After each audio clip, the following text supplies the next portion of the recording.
Hi, it's Dr. Monticello from Redmond Eye Doctors. I am back to working. I'm here in my element and loving it. I have missed it so much. We have started just seeing dry eye and medical appointments basically. So I've been doing a lot of dry eye treatments, and I thought maybe we'd get on and talk a little bit about dry eyes because a lot of people have dry eyes. So a few questions I always get. Why do I have dry eyes? Well, there's a few reasons. It could be a natural maturing process. It could be a side effect to medication. It could be a side effect to having an autoimmune condition. It could be dehydration. There's a lot of things that can cause dry eye, and unfortunately, or contact lens wear.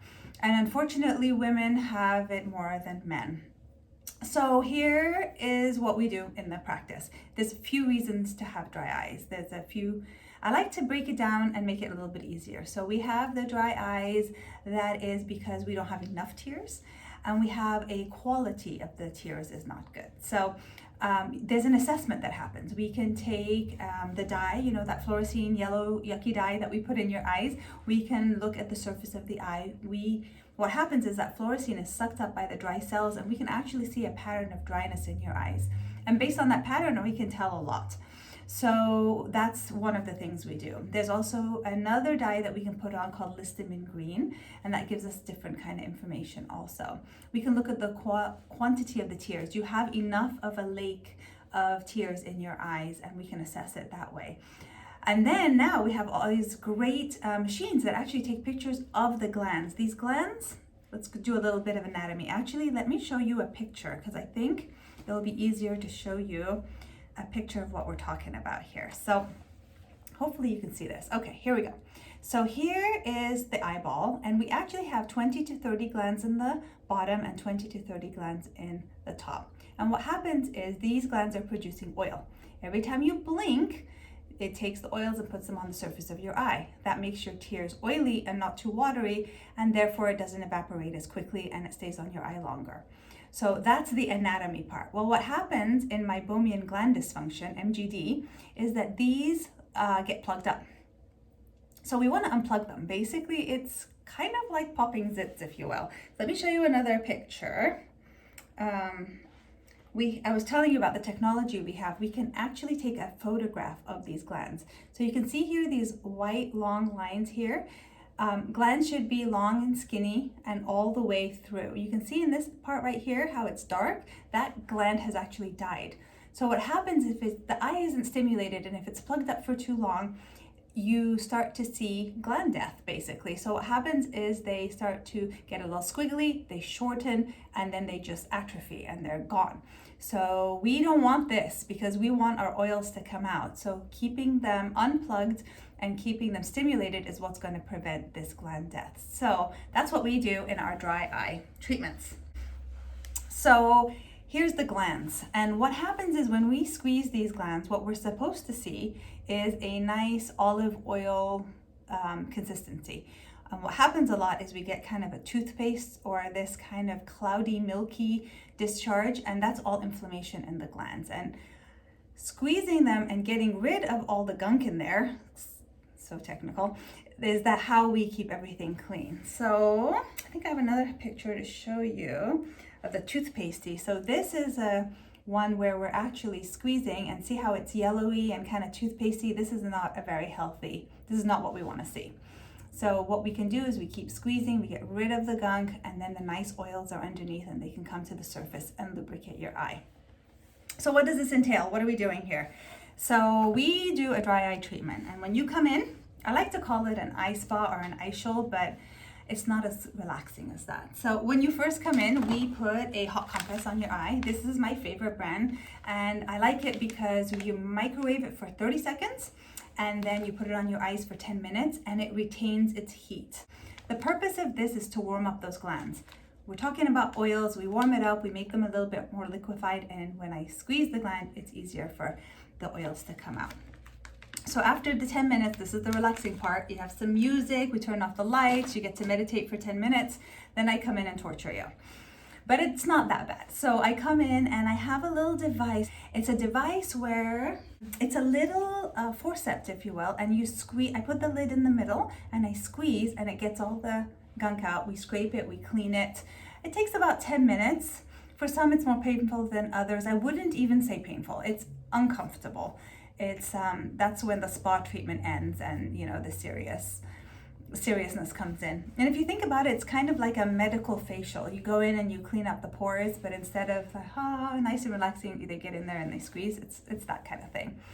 So after that, you actually notice instant relief, which is really rewarding. So we do it, it instantly feels better. And depending on how bad and what's coming out of these glands, we decide how often we need to do it. Sometimes we go to monthly, sometimes it's quarterly. The goal is to get it to every 6 months or a year. That's my goal, to get you more comfortable. So that's what our dry eye appointments are all about. Other things you can do, we have a couple of products that I really like. I wanted to show you guys. We have Oasis Tears. Oasis Tears is my favorite lubricating drop. It's not over the counter. You have to get it from a doctor's office, but it has the individual vials, and it has, I just love the way it is, no preservatives, so you don't have the side effects of the preservatives. And those are one of my favorites. What else do we have? Oh, lid wipes. So not to be disgusting, but on our eyelids, we have bugs. And the bugs look like this. This is so disgusting. But these little creepy crawlies are on everybody's eyelash, sometimes more than others. So if you're one of those people who has the itchy eyelids, or you feel very gritty, you know, you see crusting, like you guys call it dandruff, that's something those are bugs. So we want to clean them off, and this is one of my favorite. There's a lot of lid wipes, and some sting, some don't. I love this one, Blefadex, because it has tea tree oil and coconut oil. And the tea tree oil kills the bugs, and the coconut oil is very moisturizing. So actually I use it as a face wash. I do my whole face. So scrub your eyelids, you want to get rid of the bugs. I love doing it at night because that's when they multiply. Gross. So that's one thing you can do. And then the other thing is fish oils. My favorite brand is Nordic Naturals. You can get this anywhere. And you want over 2,000 milligrams. So a lot of people ask me, well, you know, I went to Costco and I got one, and, you know, we look at the ingredients and it's 250 milligrams, and now you need 8 of them. So be careful of the concentration, because between 2,000 and 5,000 milligrams of the EPA and DHA is what you're looking for.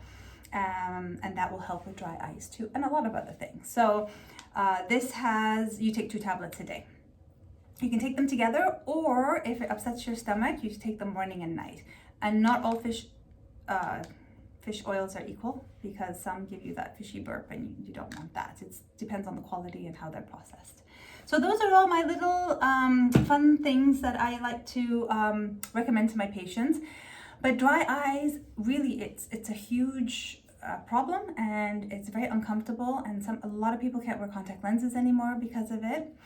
So we talked about the quality of tears. Oh, and there's also prescription drops that you can use.